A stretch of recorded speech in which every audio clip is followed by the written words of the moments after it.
കഴിഞ്ഞ ദിവസം തന്നെ പലപ്പോഴും മക്കള് അത്രയും അപ്ഡേറ്റാ ഓരോ കാര്യത്തിലും. ബാക്കി എല്ലാ കാര്യങ്ങളെ കുറിച്ചും മക്കൾക്ക് മനസ്സിൽ വിവരമുണ്ട്. ഞാൻ പറയാറുണ്ട്, എത്രമാത്രം ഇന്നത്തെ മീഡിയ, ഇൻസ്റ്റഗ്രാം റീൽസുകള്, പാട്ടുകള് മക്കളെ മനസ്സിനെ സ്വാധീനിക്കുന്നുണ്ട്. നിങ്ങൾക്കറിയോ? 30 സെക്കൻഡിന്റെ ഇടക്ക് മക്കളെ അവർ സ്വാധീനിച്ച് കളയുന്നുണ്ട്. ഏത് പണ്ട് കാലത്ത് 1 മണിക്കൂർ പ്രസംഗം കേട്ടാലും വരാത്ത മാറ്റം 30 സെക്കൻഡ് റീല് കൊണ്ട് മക്കളെ മനസ്സിൽ മാറ്റം വരുന്നുണ്ട്. ഇക്കഴിഞ്ഞ ദിവസം ഞാൻ സ്കൂളിൽ പഠിപ്പിക്കുന്ന ഞാൻ ഉച്ചക്ക് കുട്ടികളെയും കൂട്ടി പള്ളീന്റെ തൊട്ട് മുൻപിലുള്ള സ്കൂളിന്റെ മുൻപിലുള്ള പള്ളിയിൽ നിസ്കരിക്കാൻ കൊണ്ടുപോകാറുണ്ട്. അപ്പൊ അങ്ങനെ ഓരോന്ന് നിസ്കാരമൊക്കെ കഴിഞ്ഞ് നമ്മൾ വൈകി വരുന്ന കുട്ടികളെ അങ്ങനെ നിസ്കരിപ്പിക്കുന്ന സമയത്ത് ഒരു ചെറുക്കന്റെ അത്തഹിയാത്തിലിരിക്കുമ്പോൾ അങ്ങനെ ചൂണ്ടുന്നുണ്ട്, ഇളക്കുന്നുണ്ട്. അപ്പൊ നമുക്ക് തന്നെ മനസ്സിലായി ഇവൻ എന്തോ പാടുകയാണ്, അല്ലെങ്കിൽ എന്തോ ഒരു മനസ്സോ എന്തോ മാറിയുന്നുണ്ട്. അപ്പൊ ക്ലാസ് ഒക്കെ കഴിഞ്ഞതിന് ശേഷം ഞാനും വേറൊരു അധ്യാപകനുണ്ട് മോറലിന്റെ, ഞാൻ ചോദിച്ചു ഇവിടെ അങ്ങനെ സംസാരിച്ച കൂട്ടത്തിൽ നമ്മൾ തമാശക്ക് ചോദിച്ചു, സത്യം പറയും എനിക്ക് ആ തെയ്യാത്തിൽ ഇന്നപ്പോ എന്താ ഓർമ്മ, ഞാൻ പാടിയ പാട്ടിന്റെ കോലനുസരിച്ചിട്ട് ഞാൻ പറയാം ഇനി എന്താ പാടിയത്. അപ്പൊ അവൻ ചിരിച്ചോണ്ട് പറയും സാറ് പറയുന്ന എന്തായിരിക്കും. ഞാൻ പറഞ്ഞ ഒരു പാട്ടാണ് ഇപ്പൊ എല്ലാ മക്കളെ നാമ്പലും ഉണ്ടാവും, കട്ടച്ചോര കൊണ്ടടിക്കും സോഡാ സർവത്ത്. ഇനി പുതിയ പാട്ടുകൾ നോക്കൂ, മക്കളെ മനസ്സിലേക്ക് സ്വാധീനിക്കുന്നേ. ആ സിനിമ പാട്ടിന്റെ ആദ്യത്തെ അവസരം ഇതിന്റെ വരി അറിയാത്തൻ പോലും ഇന്നത്തെ മീഡിയകളും ദുശക്തികളും ലിബറലുകളും എങ്ങനെ മക്കളെ സ്വാധീനിക്കുന്നുണ്ട് എന്ന് ഈ പാട്ട് കേൾക്കുന്ന മനുഷ്യന്മാർക്ക് പോലും അറിയൂല. ഇന്നിറങ്ങിയ പുതിയ പാട്ടില്ലേ, അവര് മക്കളെ മനസ്സിലേക്ക് കുത്തിവെക്ക് എന്ത്, മാതാപിതാക്കളെ മാപ്പ്, ഇനി അങ്ങോട്ട് തന്നിഷ്ട പോക്ക്, ഉന്നം മറന്നൊരു പോക്ക്, ഇനി എല്ലാ ഉപദേശവും മതിയാക്ക്, സന്തോഷമാണ് പ്രധാനം, അതിനെന്താണ് തോന്യാസം, പൊടിമീശയാണ് അഭ്യാസം, അതാണ് എൻ തോന്യാസം. അത്രക്ക് മക്കളെ മനസ്സിലേക്ക് ഇഞ്ചക്ട് ചെയ്തുകൊണ്ടിരിക്കുക. കഴിഞ്ഞ ദിവസം ഒരു വാപ്പ വന്ന് സങ്കടം പറഞ്ഞ് കൊലച്ച വായ ഒക്കെ ഓട്ട വീണ് കിടക്കുന്നു. ഞാൻ ചോദിച്ചു അതെന്താ? ഒന്നുമില്ല, ഞാൻ നോക്കിക്കുമ്പോ കാണുന്നത് പുരയിലെ കത്തിയെടുത്ത് ചെറിയോൻ വായ ഇങ്ങനെ കൂട്ടിപ്പിടിച്ചു കുട്ടുക. ഓൻ കണ്ട സിനിമയാ. എന്നിട്ട് വായന്റെ ഉള്ളിൽ ഇങ്ങനെ തിരിച്ചു വെച്ചിട്ട് കൊലച്ചത് വരെ ഒടിഞ്ഞു കുത്തിപ്പോവുകയാണ്. എത്ര അപകടകരമായ അവസ്ഥയിലേക്കാണ് നമ്മുടെ തലമുറനെ ലിബറലുകൾ കൊണ്ടുവന്നറിയും. ആണും പെണ്ണ് കല്യാണം കഴിക്കുക, പെണ്ണും ചില പെൺകുട്ടികൾക്ക് 26 വയസ്സായി, വിവാഹം വേണ്ട, എന്താ ബാധ്യത. പെണ്ണ് കെട്ടാൻ താല്പര്യമല്ല, കല്യാണം കഴിക്കുക, മക്കളെ പ്രസവിക്കുക, ഗർഭം ധരിക്കുക, കുടുംബം നോക്കുക, മൈ ബോഡി മൈ ചോയ്സ്. അതൊന്നും വേണ്ട, എനിക്കിങ്ങനെ ഫ്രീഡമായിട്ട് ജീവിക്കണം. അതിനെന്ത് തോന്നിയാൽ ഇടയ്ക്കിടയ്ക്ക് തോന്നണോ ചെയ്യും. കാരണം സർട്ടിഫിക്കറ്റ് വാങ്ങാനുള്ളതല്ല ലൈഫ് എന്നുള്ളൊരു ചിന്താഗതിയിലേക്ക് നമ്മളെ മക്കളെ കൊണ്ടുപോവുക. അതുകൊണ്ട് ആ കേരളത്തിൽ ഒരു മുഖ്യധാര ക്യാമ്പസിൽ കയറി ചെന്നൊരു പത്രക്കാരൻ ചോദിച്ചു, ഏക സിവിൽ കോഡിനെ പറ്റി എന്താ അഭിപ്രായം, ഇന്ത്യയിൽ നടപ്പിലാക്കപ്പെടുന്ന ഏക സിവിൽ കോഡിനെ പറ്റി എന്താ അഭിപ്രായം. പെൺകുട്ടികൾ ആവേശത്തോടെ പറഞ്ഞു, തട്ടട്ടോളും തട്ടടാത്തോളും ഒക്കെ ഒരുമിച്ച് കത്തിക്കാനാ തീരുമാനെങ്കിൽ കത്തിക്കട്ടെ, അതല്ലേ നല്ലത്. ഒരു വാപ്പാന്റെ മയ്യത്ത് കുളിപ്പിച്ചിട്ട് ഭംഗിയായി 3 വള്ളപ്പടവ പൊതിഞ്ഞ് വാപ്പാന്റെ മധ്യഭാഗത്ത് നിന്ന് വാമ്മാന്റെ മധ്യഭാഗത്ത് നിന്ന് മയ്യത്ത് സംസ്കരിച്ച് പടച്ചോൻ ഏൽപ്പിച്ചു കൊടുക്കുന്ന മയ്യത്ത് പരിപാലനത്തിന്റെ ശ്രേഷ്ഠതയും 6 അടി മണ്ണ് കിടക്കുന്ന വാപ്പാക്ക് വേണ്ടിയിട്ടുള്ള ഇസ്സത്തും അറിയാത്തൊരു മക്കളാണെങ്കിൽ ഈ പോക്ക് വലിയ അപകടത്തിലേക്കാ. ഇതൊക്കെ നമ്മുടെ കുടുംബത്തിൽ മക്കൾ പഠിച്ചുകൊണ്ടിരിക്കുമ്പോ ചില വാപ്പാർക്കുമാർക്കും പറയാൻ എന്തേ ഉള്ളൂ, നല്ലോണം പഠിക്കട്ടോ എന്റെ മക്കള്, അതേ ഉള്ളൂ. അറിവ് തിരിച്ചറിവാക്കി കൊടുക്കാൻ പറ്റണം. ഏതറിവും തിരിച്ചറിവാക്കാൻ പറ്റണം.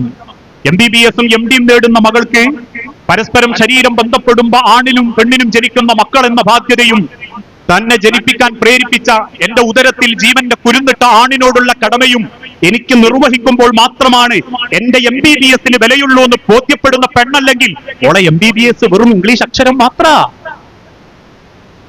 താൻ ഏറ്റെടുക്കുന്ന വർക്കിൽ സിമന്റിലും കമ്പിയിലും കൃത്രിമം കാണിക്കരുതെന്നും ആ കാണിക്കുന്നത് ഒരു തലമുറയോട്, ഒരു നാടിനോട് ചെയ്യുന്ന വഞ്ചനയാണെന്നും ഒരു എഞ്ചിനീയറായ M.Tech-കാരന് തിരിച്ചറിയാൻ പറ്റുന്നില്ലെങ്കിൽ ഓന്റെ M.Tech-ന് ഇംഗ്ലീഷിന്റെ അക്ഷരവിലയേ ഉള്ളൂ.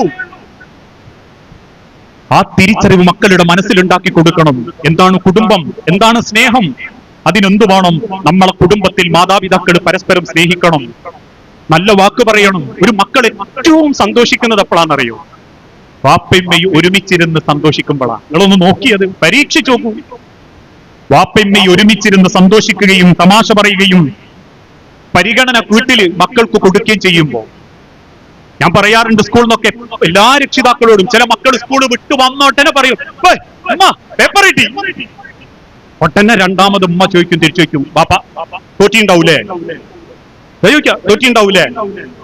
അല്ല, ജയിച്ചത് അത്രയുള്ളു. 40 35. 35. ഈ ട്യൂഷന് പോകണ്ടോ ഇനി? വെറുതെ ഞാൻ പൈസ ഇട്ടാകുന്ന എന്തിനാ? ഇതൊരു വാക്ക്. ഇനി അതല്ലെങ്കിൽ അവരുടെ വാക്കുകൾ കേൾക്കാനിരിക്കണം. ചില പെൺമക്കളൊക്കെ വന്നു പറയും, ഉമ്മ ഇന്നയാളെ കൂടെ ഉള്ള അരുണിമിന്റെ കത്ത് പിടിച്ച്.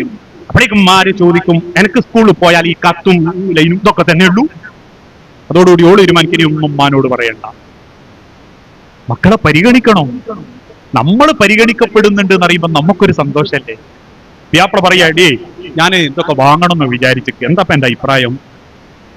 ഇനിയിപ്പോളെ കൂടെ കൊണ്ടുപോയില്ലെങ്കിലും ഒക്കെ സമാധാനം. ആ പരിഗണന മക്കളും ആഗ്രഹിക്കുന്നുണ്ട്. മക്കളുടെ മനസ്സ് അത്രക്ക് അപ്ഡേറ്റ് ആവുന്നുണ്ട്. നമ്മൾ അവരുടെ വളർച്ചയെ പറ്റി ചെറുതായി കാണണ്ട.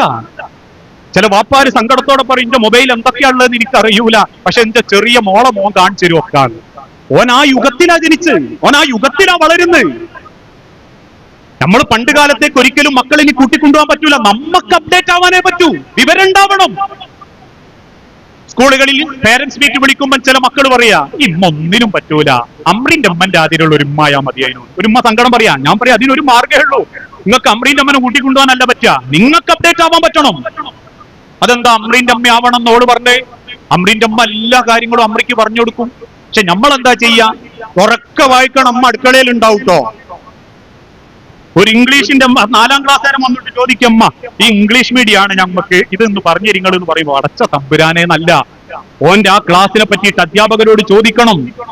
അതല്ലെങ്കിൽ യൂട്യൂബ് നോക്കിയിട്ടോ എന്തെങ്കിലും മാർഗം, എത്ര മാർഗമുണ്ട്, ആ അക്ഷരങ്ങളെ പറ്റി പഠിക്കണം.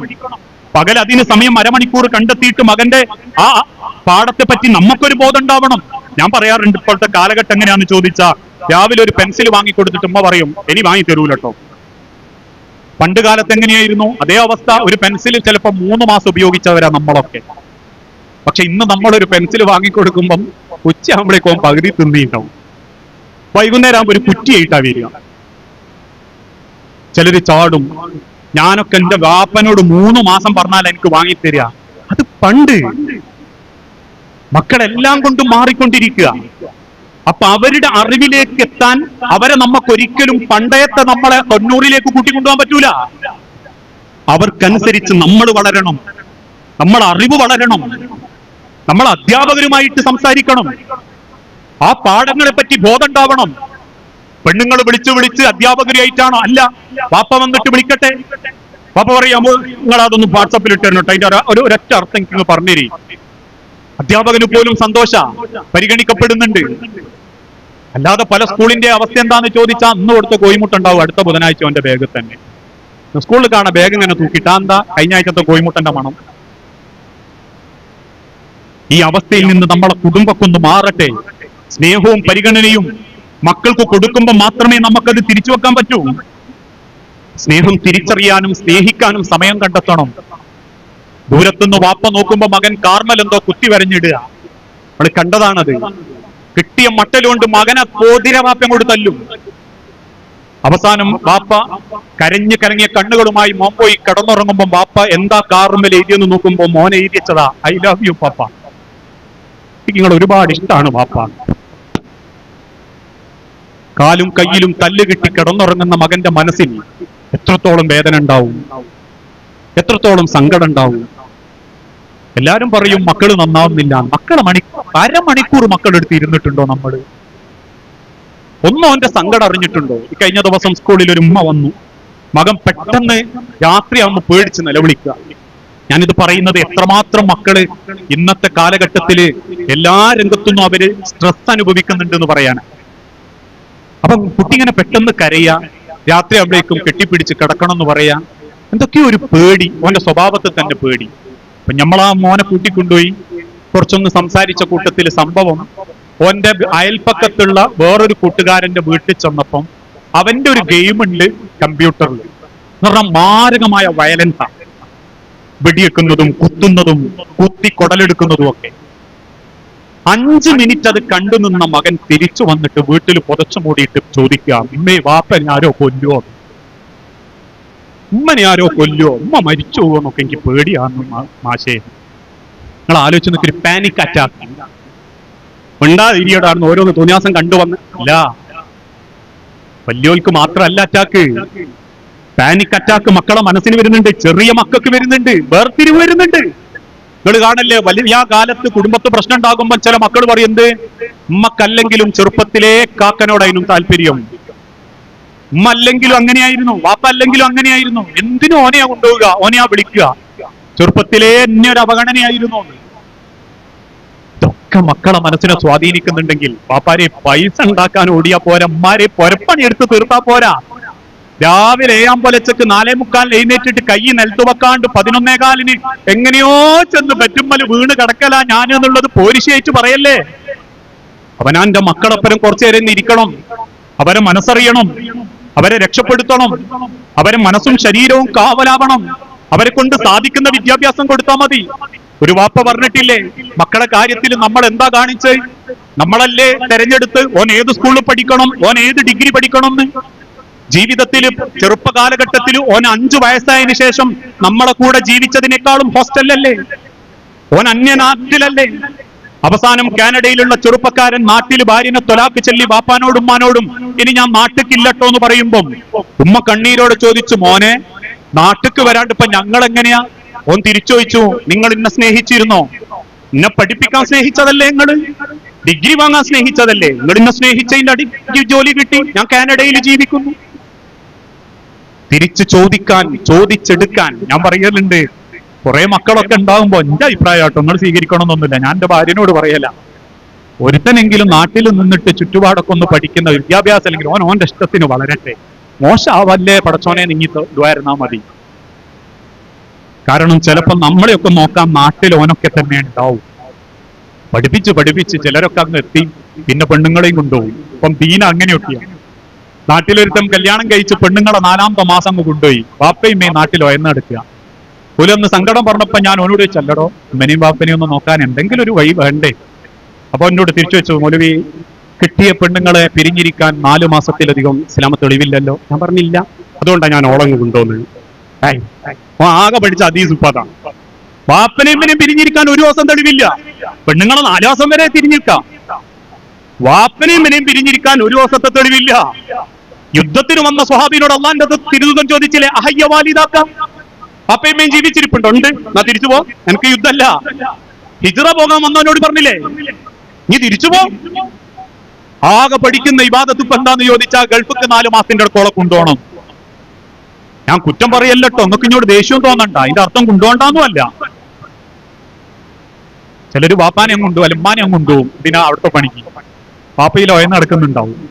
ചില കുത്തുബക്കൊക്കെ കയറുമ്പോ ചില പ്രായമുള്ള വാപ്പാര് എന്നിട്ട് പറയും, നിങ്ങളേ ഈ ആപ്പിളാരൊക്കെ നല്ലോണം നോക്കുന്നതിനെ പറ്റി പ്രസംഗിക്കണം കേട്ടോ. എന്താ അല്ല, ഒന്നുമില്ല, പെണ്ണുങ്ങള് അങ്ങ് പോയതാ, മക്കളങ്ങ് കൊണ്ടുപോയതാ.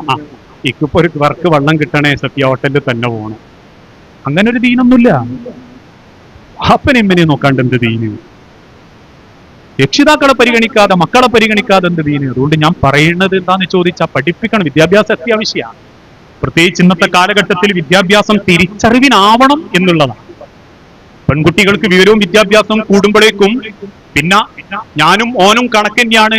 അതുകൊണ്ട് തന്നെ ഫെമിനിസ ചിന്താഗതികളിലേക്ക് പറന്നുകൊണ്ടിരിക്കുക ചിന്ത. രണ്ടാളും ചിലപ്പോ 2 ഭാഗത്ത് വെച്ച് താമസിക്കും. ഓൻ കാനഡയിൽ, ഓൾ ഇംഗ്ലണ്ടിൽ. പിന്നെ ഇപ്പൊ ഇതിനെ കല്യാണം കഴിച്ച് പൈസ ഉണ്ടാക്കാൻ. ദാമ്പത്യല്ല, കുടുംബല്ല. ഓനെ നോക്കാൻ, അവനെ നോക്കാൻ അവക്കും പറ്റുന്നില്ല, അവളെ നോക്കാൻ അവനും പറ്റുന്നില്ല. പിന്നെ മക്കൾ എവിടെയുള്ളത്? നാട്ടിൽ വല്യമ്മന്റെ അടുത്ത്. എത്ര കുടുംബങ്ങൾ, എത്ര ബന്ധങ്ങൾ. എല്ലാവരും അതിനെ പറയും, ഉസ്താദെ കാലപ്പൊക്കെ അങ്ങനെയല്ലേ, പൈസക്ക് പൈസ വേണ്ടേ? മനുഷ്യരെ കത്തിത്തീരാറായ മെഴുകുതിരിയുടെ കുറ്റിയെടുത്ത് ആ മെഴുകു കൂട്ടി വെച്ച് 1 ദിവസം കൂടി കത്തിച്ചിട്ട് പടച്ചോന്റെ ദുനിയാവെന്ന് തിരിച്ചു പോയ കൂട്ടരുണ്ട്. അവർ ഈ ദുനിയാവിനെ കണ്ടതേ നാളെ അള്ളാന്റെ അരികിലേക്കുള്ള ഒരു യാത്രയുടെ ഇടം മാത്രമായിട്ടാണ്. അതിനർത്ഥം ഇതൊന്നും വേണ്ടെന്നല്ല, ഇതൊക്കെ ഉണ്ടായിക്കൊണ്ട് തന്നെ കുടുംബം മറക്കാതെ ജീവിതം മുന്നോട്ട് കൊണ്ടുനടക്കണം എന്നാണ്. അതിനെന്ത് വേണം? നമ്മൾ ഓരോരുത്തരും നമ്മളെ മക്കൾക്ക് നമ്മൾ കൊടുക്കുന്ന ഏറ്റവും വലിയ സമാധാനം, ഉമ്മാനെ അല്ലെങ്കിൽ ഭാര്യനെ സ്നേഹിക്കുന്ന വാപ്പയും വാപ്പനെ സ്നേഹിക്കുന്ന അമ്മയ്യ. ഇതിനും വലിയൊരു സൗഭാഗ്യങ്ങളെ മക്കൾക്ക് നിങ്ങൾക്ക് കൊടുക്കാനില്ല. ഞാൻ അടിവരയിട്ട് പറയുന്നു, നിങ്ങളെ മക്കൾക്ക് നിങ്ങൾക്ക് കൊടുക്കാൻ പറ്റുന്ന ഏറ്റവും വലിയ സൗഭാഗ്യം നിങ്ങളെ ഇണയെ സ്നേഹിക്കുക എന്നുള്ളതാണ്. അതിനെന്ത് തിരക്ക് മാറ്റി വെച്ചിട്ടാണെങ്കിലും, ചിലരൊക്കെ ഒരു മാസത്തെ അവധിക്ക് ഗൾഫിൽ നിന്ന് നാട്ടിൽ വരും, 3 ടൂറൊക്കെയാ പോവുക. ഒന്ന് സ്കൂളിന്റെ കൂടെ, ഒന്ന് നാട്ടിലുള്ള ടീമിന്റെ കൂടെ, അവളെ കൂടെ പോകാൻ ഇപ്പൊ കോട്ടക്കുന്ന് കഴിക്കും. അത് തന്നെ കീരിയും പാമ്പും മാതിരി പോയി വന്നിട്ട് പോയിട്ടുണ്ട്. എല്ലാരും അങ്ങനെയാണല്ല കേട്ടോ, ഇത്രേ ഉള്ളൂ. ഇപ്പോഴും തൊട്ടടുത്തുനിന്ന് കയറി ചെല്ലല്ലേ, നല്ല ഇണയാവുക, നല്ലൊരു തുണയാവുക, ഇണയാവുക എന്നുള്ളതാണ് ഏറ്റവും വലുത്. നല്ല ജോലി ഉണ്ടാവലല്ല, നല്ലൊരു ഇണയാവുക. ഞാൻ പറയാറുണ്ട്, ചിലപ്പോ നിങ്ങളെ മുൻപിൽ ഞാൻ നല്ല പ്രാസംഗികനാന്ന് പറയാനേ നിങ്ങൾക്ക് അവകാശമുള്ളൂ. ഞാനൊരു നല്ല മനുഷ്യനാണോ എന്ന് പറയേണ്ടത് നിന്റെ നെഞ്ചോട് ചേർന്ന് കിടക്കുന്ന എന്റെ പെണ്ണാ.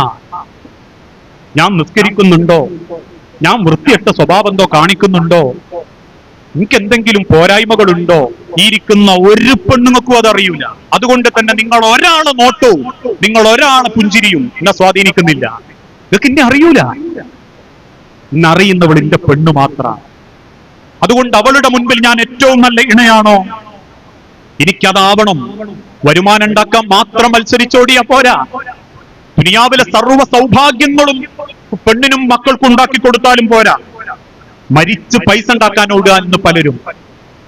കാരണം പൈസമ്പല സമാധാനം എന്നുള്ളൊരു തോന്നല്. അതുകൊണ്ട് തന്നെ അവസാനം പരസ്പര ബഹുമാനമോ ഇതൊന്നും കുടുംബത്തിലില്ല. ഒന്ന് കഴിഞ്ഞാൽ രണ്ടാമത്തേന് തെറി. കാരണം എന്താ, ഞാനിങ്ങനെ മരക്കം പാഞ്ഞ് പൈസ ഉണ്ടാക്കി കൊണ്ടുവരുന്നത് എനക്കും മക്കൾക്കും തിന്നാനല്ലേ, നിങ്ങൾ തിന്നണില്ലേ, തിന്നുന്നതിനും ഉടുക്കുന്നതിനും ഒക്കെ കണക്ക്. പിന്നെ എന്തിനാ അധ്വാനിക്കാൻ ഓടി? കണക്ക് പറയാനാണെങ്കിൽ നിന്റെ ഭാര്യയ്ക്ക് ഇനി ചെലവിന് കൊടുക്കുന്നത് പടച്ചോനെ ഏൽപ്പിച്ചതുകൊണ്ടാ. അവളെ മുഖത്ത് നീ ഭക്ഷണം കൊടുക്കുമ്പോണ്ടാകുന്ന പുഞ്ചിരി എനക്ക് കിട്ടുന്ന ബർക്കത്താ. നിനക്ക് കിട്ടുന്ന സമ്പത്ത് പോലും നിന്റെ ഭാര്യനെയും മക്കളെയും കൂടി പടച്ചോൻ പരിഗണിച്ചതുകൊണ്ടാ.